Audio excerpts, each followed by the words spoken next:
The other thing, though, I like is, Jaden scored 5 times. I kind of, whatever. Just a 5 touchdown game. Only the second time this year. Step it up, Jaden. Only 12 touchdowns through 4 weeks. Like, come on, man. How are we going to get to 50? Right. Just wait for his senior year. Unless his younger brother's there, too, and they'll just steal him from each other. That could be quite the competition. But,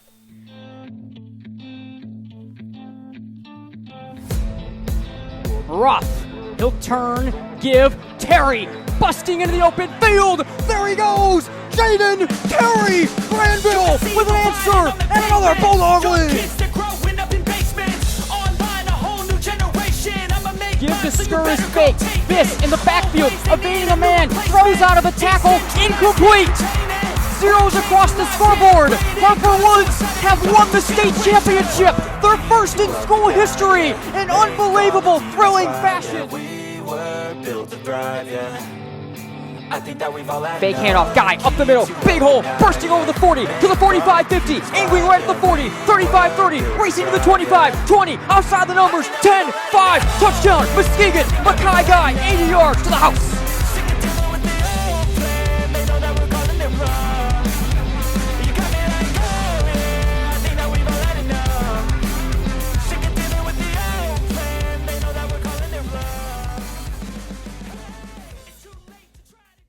All right, hey everyone, Dawg Pod, episode 5, post-week 4. Nate Dreyer, Chandler Timmer, packed show today as we recap Grandville's first win of the year as they take down a very new look and very new era Jenison team in that game.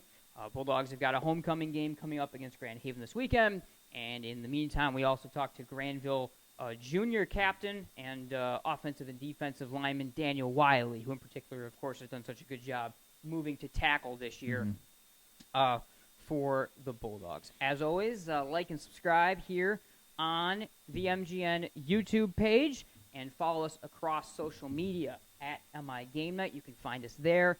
I promise we will not call 70% of our audience rubes. Make sure you check out the MGN shop. Couple new items on that shop we've been working on getting out there, and of course the Grandville versus Everyone merch that's been flying off the shelves for sure. So looking forward to seeing more of that out there in the coming weeks. This weekend broadcast. We're going to be obviously at Hudsonville for Unity Christian and Zeeland West. Broadcast will be on the Grandville Athletics YouTube channel, video with the students there. Also give a shout out our buddy Eric Kaelin that used to own MGN. He will be at Grandville on a Grand Haven radio broadcast. So if you're in the Tri-Cities area for some reason, if you're enjoying, I think it's going to be a decent night. I don't know if you're in Grand Haven for some reason, fire up WAWL FM and you can listen to Eric and company on their broadcast of the Grand Haven side of things. Good Grand Haven team, too. It's going to be an interesting game for sure. Chandler, I didn't let you speak last week. I just ran through this in the open, and we just got to the interview. We'll do the same. Do you have any thoughts? Just random thoughts. What's in your head right now? Anything Grandville related? Anything? Just any thoughts? Yeah, lots of thoughts, really. Okay, lots of thoughts. I think specific to Grandville, got the first win of the season, so plus. Yeah, that's good. Unfortunately, I didn't get to watch the game, and then don't have a ton of insight as far as that goes, but we were following along with the scores. We were doing our game, but, good to see that the Bulldogs get a win. That's big, I think. I'm sure we're going to talk about that more in a couple minutes here, but got the first one under the belt, and that's got to be a positive, so there's that. Good thoughts. Daniel Wylie called in. Here he is. All right, welcome back, everyone, to Game Night, to Dawg Pod, and to Captain's Corners. We're now joined by Grandville Junior offensive lineman, defensive lineman, Daniel Wylie, who is on the program today. Daniel, first off, thank you for your time, and how are you doing this evening? I'm doing pretty good, and I want to thank you guys. What you guys do at MGN, it's awesome. Just for the community of Grandville and like giving us an opportunity to come on here and just give us our for us to give you our intel. Like it's just great what you guys are doing here. Hey, we really appreciate it, and as I always say, whenever anyone says that to us, we're very glad that we get to base our coverage in Grandville because you guys are so susceptible to it. There are some coaches and some programs that won't talk to you, and they think that they have the world's key secrets and whatever being held by all the coaches and players and whatever. You guys are always really, really good at kind of going along with everything we want to do. So we thank you guys right back. And also, let's get into it. You guys finally are able to get on the board, get a win against a Jenison team that I think is building what's going to be a really solid program there in the next couple of years. I guess let's just kind of look surface level first. Speaking for the team, how important is it? How good does it feel? You guys know the level of teams you played, but to get that first win on the board and to do it in kind of a comeback, grind it out fashion has to just be a really good thing for the team's confidence. Yeah, for sure. And I mean, every game in the OK Red is going to be a really tough game. Like, they're our crosstown rival. We're both going to come to play, and we both came to play, and it came down to the wire. Obviously, we came out on top, but a crosstown rival like that, it's never given to you. And like we just yeah. No, that's exactly it. And that was kind of into, we talked about it on the show here more as well. I mean, this conference is so deep, and we're going to talk about Grand Haven because they fall into the same category of a team that's so improved, this year. There's a rivalry element, to that as well. So, picking up that win, certainly huge. And also it's big, and you can talk about this just from the standpoint of like now, at the same time, Rockford loses. So, the conference race certainly back on as well. So that certainly has to be something. I know you guys are always 1 week, one game, one play at a time, but it has to add just that much more now, the conference back up for grabs once again as well. So it's got to be that much more excitement around the team right now. Well, yeah, it is exciting. We're just trying to take it week by week. Mm-hmm. Coach Steagle's big on that. But yeah, we're focused a lot on us. Just taking it week by week, letting our stuff develop. Obviously, with a new defensive coordinator, we're just trying to get it rolling. Yeah, and let's talk about that new defensive coordinator. And obviously, you're a guy that's unique to talk to because you do play and have played for the last couple of years so much on both sides of the football.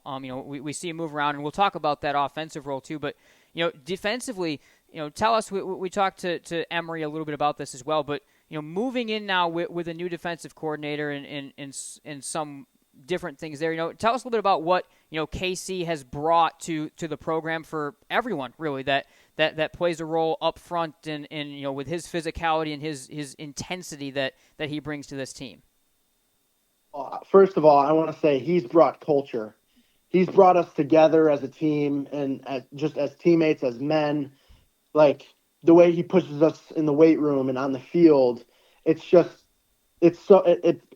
unmatched from what we've had in the past. Like, and I'm not digging on Coach Landis, but just the way that he connects with us and he's hard on us and he's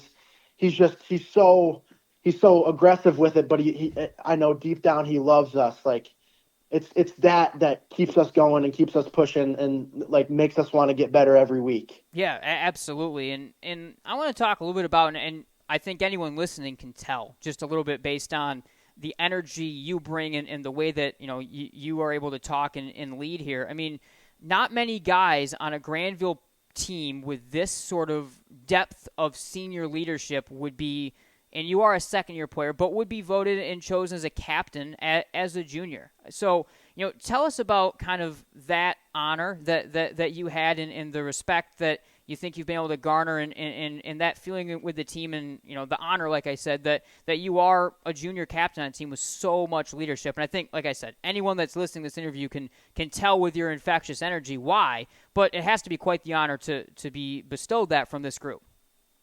Yeah, I'm extremely honored, especially being in a place like Grandville that has so many great kids.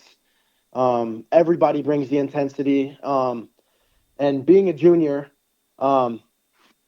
I kind of had to step out of my comfort zone a little bit in the off season, pushing guys in the weight room, pushing guys in the off season to get in the weight room, do the extra work. But I'm extremely honored that my teammates would view me as one of the guys that they would want to lead the team. Yeah, for sure. And you talk about that off-season work. Now, one of the biggest moves that you've made this year is you've moved to offensive tackle on that side of the ball. So tell us about the offseason. And, in the T offense, there's, of course, a lot of different and added responsibilities if you're playing tackle. So tell us about this offseason and in that move, going from more of a guard and a guy that especially also played on the defensive side of the ball to your primary focus now being, leading the offense and moving to left tackle. Yeah, it's been hard. It's been hard. But being a 2-year varsity player, obviously, last year I got reps on varsity, and I feel like that has helped me a lot. But with my responsibilities changing, it took a little bit, but I feel like I'm holding up my own, and I got to keep chopping with it. Yeah, and I think the other interesting thing with that this year is you and this is true of a lot of guys on the team. Because the roster numbers are up a little bit, and there's a little bit more depth with this team than last year's team. You don't have to be, across the whole, a lot of guys don't have to be a every snap. Both sides of the ball player. So you're able to, learn that offensive role, learn to pick your battles a little bit on the defensive side, of the ball as well. So how much does that help, being able to have that depth of rotations, not even now, but especially I think down the stretch, being that much deeper of a team certainly going to help things. It helps a lot. And playing both sides of the ball a little bit, it does sometimes feel good to get a break. Obviously I love playing both ways, but we try to keep guys fresh out there. I think we're going to be rotating a little bit more on the defensive line, which I like. Just keeping guys fresh and scout team players in practice. Yeah, there's some teams in this conference that have 120 kids on the roster. You have to be able to compete with and stay fresh with down the stretch in ball games, and especially down the stretch of the season. Obviously, as we've mentioned, you're just a junior. Where are things at right now in terms of your recruitment for the next level? What schools have you talked to? Do you have kind of some offers or things floating out there that you've done so far? I'm just in the beginning stage of it. I've gone to some camps, and I went to some. I've gone on some visits. I plan on going to more, and just keeping an open mind with it. Yeah. Yeah. No, for sure. Obviously, like I said, just a junior, and we're seeing you step into so many different roles that certainly is all gonna come a little bit more in the future. Let's get to this game. Grand Haven, of course, a little bit extra juice. It is homecoming for those that are seniors playing in their final game and everything going on with that as well. Let's look at first for Grandville defensively in this game. This is a Grand Haven team that they can score some points. They can push the ball down the field. They've got some good talent down the field as well. You guys have had, moments, I think, obviously in the last couple of games where, the defense has had moments where, you've given up some points that happened against Jenison and, Rockford second half, so on and so forth. I think it's going to be a game that, tackling, being clean on that defensive side of the ball, being clean in coverage with so many speedsters will be key. What are some of the things you're looking at as a team, against a Grand Haven team that's got a really, really interesting offense with some tough pieces? For sure. Practice every week. The coaches give us the game plan, and we practice it throughout the week. I feel like it's up to us to make the play and do our job, and to execute, and just it's on us collectively as a defense to run to the ball and to make the extra effort plays, because that's in the end that's what wins you the ball game. No, Absolutely. The other thing the coaches, I'm sure, probably do is hold their breath and pray that the players don't say anything about the game plan to Nate when he asks a question like that. On the other side of the ball, the team, obviously, you guys have been rolling on offense. Again, put up big points against Jenison. You had, Jaden scored 5 times. All 3 backs found their way, into the end zone. The one thing is, fumble in the first half. Again, how important do you think it is again for this offense to maybe just kind of get a really clean effort in from start to finish 4 quarters? Again, from defense too, we just got to do our jobs. And to be clean up front, good pad level, getting to the backers, running on stretch, stuff like that. It's the little things that can make a big difference when you're playing a really talented team, and all the teams in the OK Red have a lot of talented kids. Yeah, absolutely. And I also tell us about kind of lastly, like I said, it is homecoming, home game obviously, but homecoming in general. A Grand Haven team where last year you guys had, from afar at least, looked like a little bit of a testy game with. It was a little bit of some back and forth extracurriculars, easy for me to say, at points in that game. Is there, I think also there's just got to be so much more energy with homecoming, with a team like Grand Haven on the rise coming into this game as well. Yeah, for sure.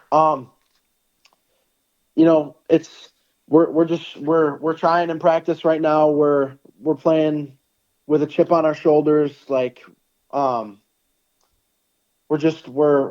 taking it day by day, and we're keeping the intensity up, especially with a homecoming crowd. It's going to be tough. And there's going to be 11,000 people there watching probably. So we got to execute. Yep, it's going to be a great game. We can't wait. We're doing a different game this week. There will be plenty of coverage, though, on this contest, and we certainly will be watching from afar and very interested to see the way things go. Daniel, thank you for your time tonight. Terrific job. Yeah, so much. And, of course, good luck to you and good luck to the rest of the team in this one and the rest of the year. Thank you. All right, Daniel Wylie, Grandville Jr., offensive and defensive lineman here on Game Night. We are Centennial Securities, an independent firm with a team of committed professionals who strive to exceed our clients' expectations by giving outstanding service.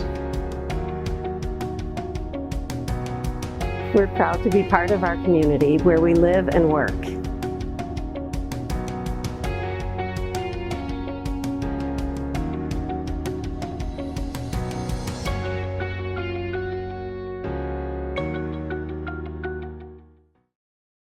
Gear up this season with the MGN Shop, featuring everything from t-shirts, sweatshirts, hats and outerwear, to water bottles, stickers, and other accessories that help show off your style and your support of Game Night, the Grandville Bulldogs, and more. To shop, click on the Shop Merch tab at the top of MichiganGameNight.com and browse nearly 50 items. And be sure to check in frequently as new items are added throughout the season. That's the MGN Shop through MichiganGameNight.com.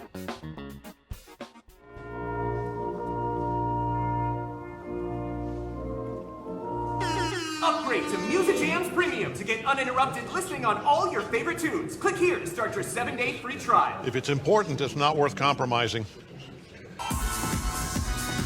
Which is why with Farmers, you don't have to compromise quality to get great savings on your insurance. I got this. We are Farmers. Bum, bum, bum, bum, bum, bum. Game Night is presented in part by Farmers Insurance, Bennett Center Agency, for all auto, home, specialty, life, and commercial insurance.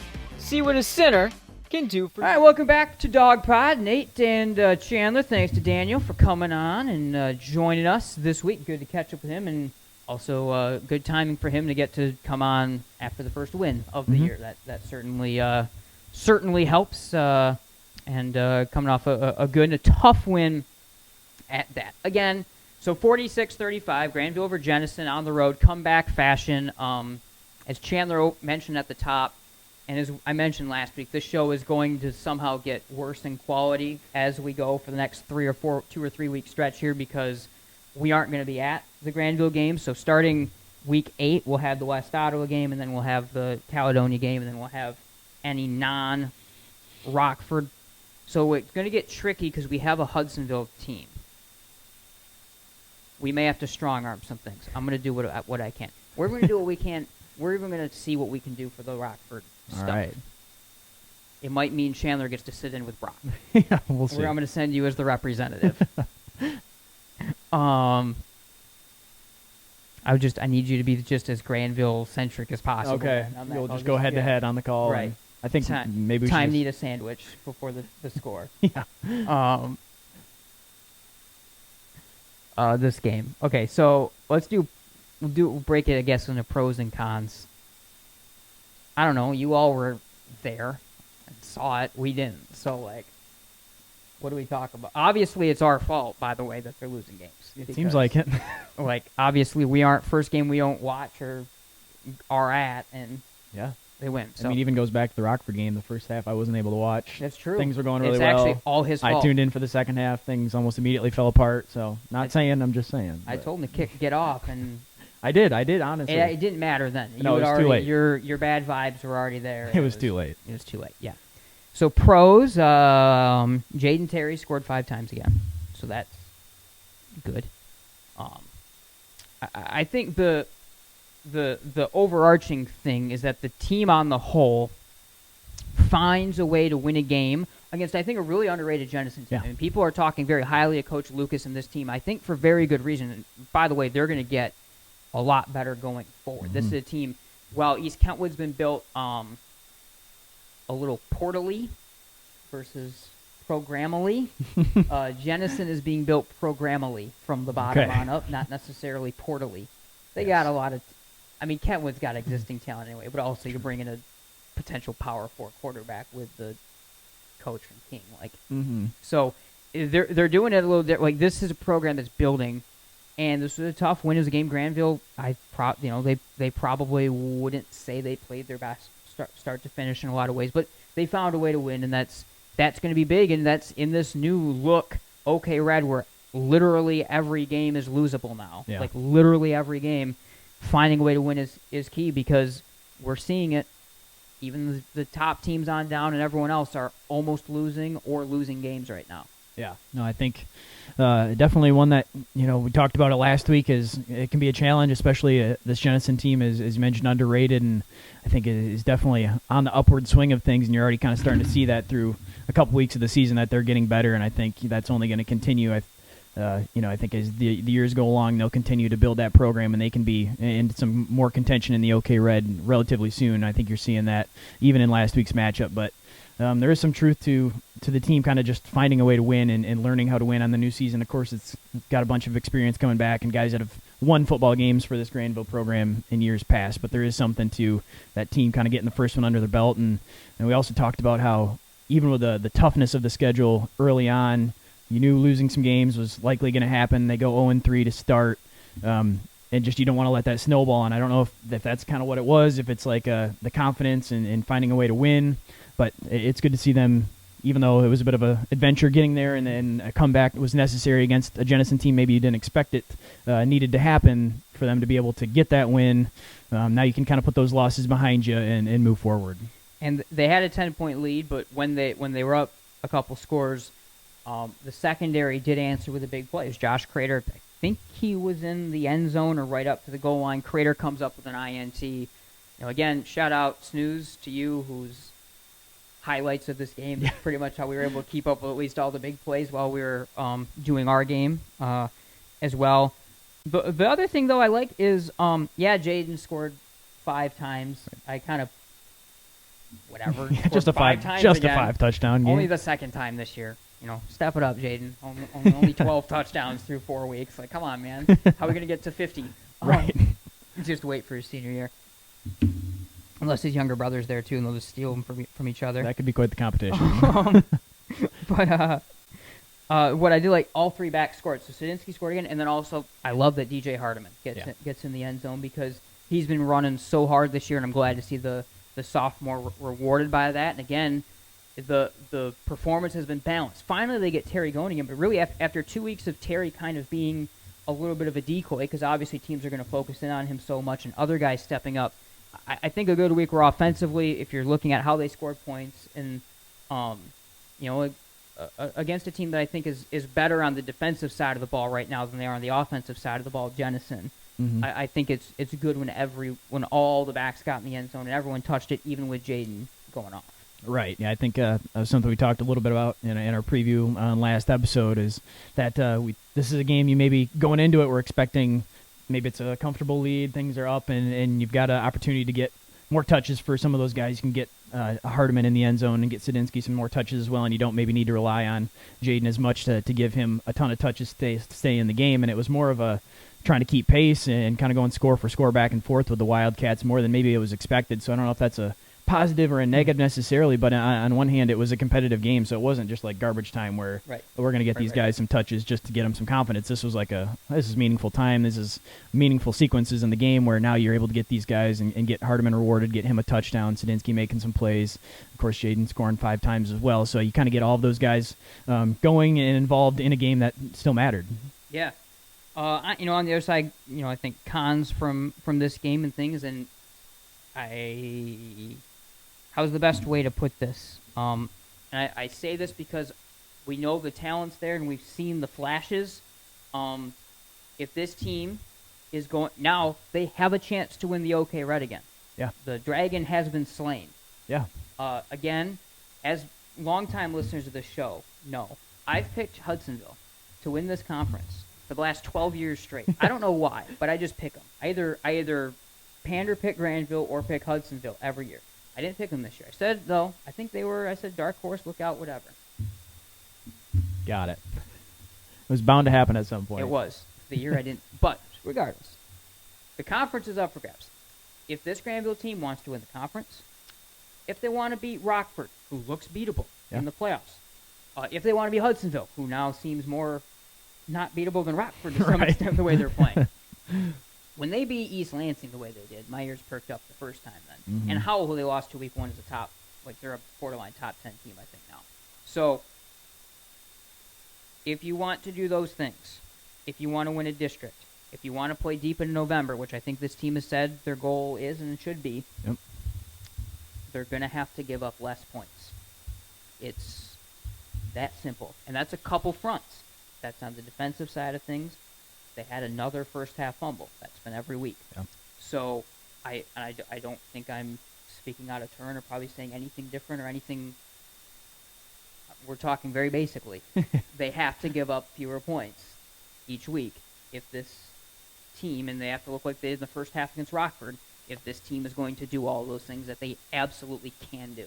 Right. Yeah, I think this is kind of maybe the first week where you're not going into the game expecting to give up a bunch of points, I guess. So it's the expectation versus the first 3 weeks of the year you're playing tremendous offenses. You kind of know going into it, like, you could play a really good defensive game and you're giving up 40 points. And they were getting better each week defensively. Right, too. so signs of encouragement there for sure. I think now where you start to raise some questions, or what makes you wonder a little bit, is that it's a Jenison team that they've kept in check in the past, in the previous seasons. And, of course, we mentioned the new coaching staff definitely going to have an impact on the outcome and the amount of points they score and the offense they run, all that kind of stuff. But I think this is probably the first game where you're going into it and you're thinking the defense could have a really solid game. And you're not expecting a shutout or anything necessarily, but when you've got a Jenison team like that, you're looking out to maybe go out and have a dominant performance, and you can kind of come out with feeling really good and good about how your defense played. And not necessarily the takeaway after that game when you see the Wildcats be able to put up a bunch of numbers on the ground, had some big rushing totals, put up a bunch of points as well. So I think some concerns there. I think the first couple weeks of the season, too, you're playing some really talented offenses that throw the football around a little bit, and it's the secondary that's getting tested against some D1 talent. And then this week, they kind of got ran over a little bit, the front 8, and then just got controlled a little bit at the line of scrimmage. So I think some concerns there. On one hand, that's an issue that's popped up, but you can also look at it as it hasn't been an issue in the past. That the D-line and linebackers have played really well the last couple of years, and I would say has been less of the concern. So the fact that popped up is maybe an instance of something that's pretty easily correctable. Yeah, I mean, first 3 weeks of the year, Jenison scored 14 and beat Kalamazoo Central 14-0. They then scored 6 against Forest Hills Northern, who's a very good, tough defensive team, but they only scored 6. And they lost 38-6 to Hudsonville, and they scored 35 against Grandville. Mm-hmm. So, I mean, that was by far the best offensive performance of the year for Jenison team. And yeah, they're going to be getting exponentially better week by week, but if you're measuring yourself against where's Hudsonville's defense at? Well, Hudsonville's defense is blanking good. Yeah. I mean, we've learned that now.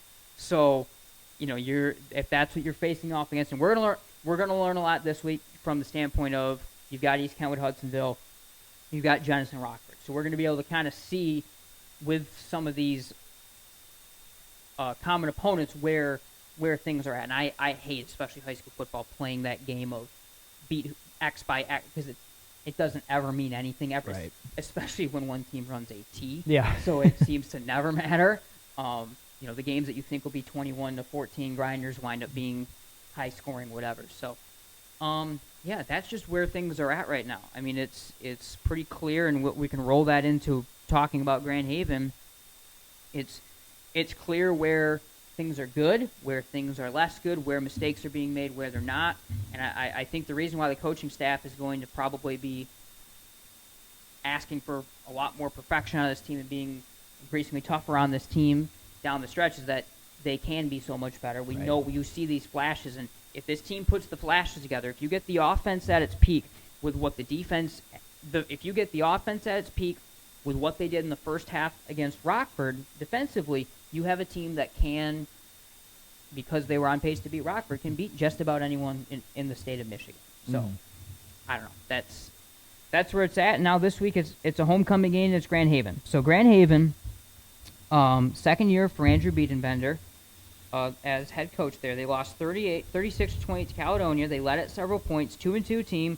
They beat West Ottawa. They beat Stevensville Lakeshore. They lost to Caledonia and Traverse City West. This is not the Grand Haven team of even last year. Yeah. And you saw some of the talent they had last year starting to poke in. I'm surprised they didn't win more games. I guess they played in the OK route. That's why they didn't win more games. That would explain it. Let's give a little bit of an overview. So it's a different team despite having the same players. Bear with me. Okay.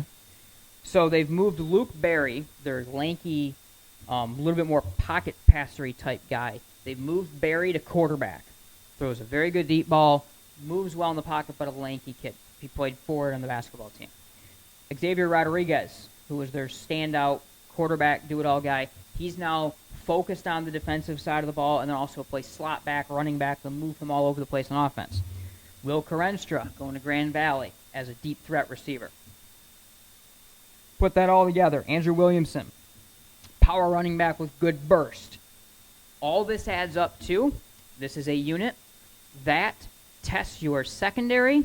They can make explosive plays. Are they going to be quite as physical as what Davison, or I guess even Jenison, was on the front line? Probably not. But they're going to test your linebackers to tackle. Mm-hmm. They're going to test your secondary to tackle and to cover. Those are two things that this defense has had moments, second half against Rockford, where they've kind of struggled.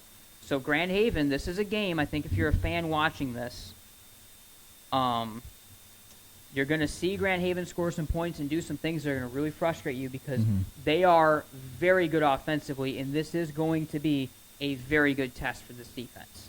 Yeah, I think so, especially coming off that game against Jenison, opportunity to kind of get some things right away, but no doubt a Grand Haven team that's kind of mix some pieces around and I think have really created a better offense on the whole, and you kind of see that through the first couple weeks of the season, and the Bulldogs are going to get a chance to experience that this week as far as I think the decisions and the position changes that they've made really create a pretty well-balanced offense as far as Barry as quarterback is a guy that you have to respect the passing game a little bit more. Rodriguez was a tremendous quarterback, but he was just kind of more of an athlete. You had to worry about him running the football more than throwing it, and they didn't really have a ton of weapons on the outside, so it was a bit of a one-dimensional type offense. I think now they've created this offense where you've got a quarterback that can throw the ball, that's willing to stand in the pocket. You've still got Rodriguez as a weapon that they can move around the field. You got to keep your eye on him. They can use him in the screen game, can use him on jet motion sweeps and stuff like that. and they've also got Krenster out wide that he can make some plays down the field. So you're kind of looking at you have to respect all levels of the field. They can attack you multiple different ways. It's not going to be the best Bulldogs or the best team offense that the Bulldogs have faced this year, but it's also somewhat of a light version of those teams where they've still got the pieces, they've got the talent where they can hurt you different ways. And so I think a really unique test and a one where the Bulldogs will see what they can do. I think I texted you about this team, and this is not a slight whatsoever to them. I said they're a GLIAC version of Pickerington North. Right. Similar tall quarterbacks, speedy receivers, where Pick North was just all Power 4 guys. They're GLIAC or low-level D1, other D2 guys. So, and that certainly isn't a slight. I mean, Will Krenster is one of the most underrated weapons in all of West Michigan. Has been since he was a freshman playing up on their varsity teams. So, you have to keep an eye out for that, and keep that in mind that, you know, if this team, if Grandville goes out, they make adjustments and they do a better job defensively and they slow this offense, that's an achievement. If they give a couple deep strike scores still, that's somewhat to be expected still. Other side of the ball, Grand Haven did slow down West Ottawa's run game a little bit, I will say, in their contest. They're a team that has a very good secondary. They're big and physical up front still. I think it's a game where Grandville should be able to score points, and they may have to score points in bunches like we just said. But again, the focus for me from afar is going to be on no mistakes, no penalties that force you backwards, no turnover. Again, we've seen a fumble in the first half every single year. And for a team that plays the T, the game script is so important. I think it really is a game where I think you just want to see a clean offensive performance for Grandville. Everyone touch the ball, everyone do a little bit of something, and just everyone be clean. That's no doubt what you have to be striving for as a unit offensively. I think this Grand Haven defense is one that the Bulldogs have somewhat dominated going back the last couple of years. They haven't had a ton of trouble scoring points against the Buccaneers defense, putting up 40, 50, 60 points going back to the playoff loss back in 2019, I believe it was. But they've been able to score against this Buccaneers defense. But yeah, I think on the whole and moving forward, you're kind of just looking for a clean, complete game, especially that first half. Whereas those fumbles hurt you, no doubt, and especially when you've been playing some close games. And it's nothing that they haven't been able to overcome, but you can't help but look back at those games and just kind of wonder if they'd been able to hold on to the football and not turn it over. So important for any offense, but especially the T offense like this and the way the Bulldogs play, that you give them an extra possession, and if they're able to go down and score, suddenly you're kind of chasing that possession the entire game, and it can come right down to the end, and that's the difference in the game when you look back. So I think, there's been different variations of the turnover. There's not one thing that you can look at as far as the fumbles. The one the past week, I believe, was just more of a contact fumble than on the exchange. The quarterback running back exchange had been kind of an issue on some of those stretch runs, and so I think this one more of just a hit helmet on the football and the ball comes out. But either way, I mean, you got to hold on to the football. So I think if the Bulldogs can put together that complete game, hold on to the football, the opportunity to score a bunch of points is there. But yeah, you don't want to have that situation where you turn it over and now suddenly Grand Haven's in a game that you maybe don't expect them to be in. And I think it's going to be a clean weather game. I'm looking at it because we might have to be outside Hudsonville for the Unity game. Unlike, by the way, we're filming this on Tuesday night. We're going to have to build an ark to get out of here. I didn't know it was going to rain like this. I don't think you're going to have a softball game. I'm guessing not. We got all night to record this podcast. Yeah, I don't know what else we have to talk about for this one, though. We'll just have to go along on the other show, though. Okay, we could do that. So, yeah. Grandville Athletics YouTube page. I think they're still on YouTube. Okay. So I know a lot of the Huddle they aren't doing a Huddle broadcast, but it's the way broadcasts are being delivered are going to be changing in the coming months. I'll tell you that even from our perspective. We'll get used to the Michigan Sports Radio website and app, probably maybe more than the YouTube coming up for next season. I'll say that much.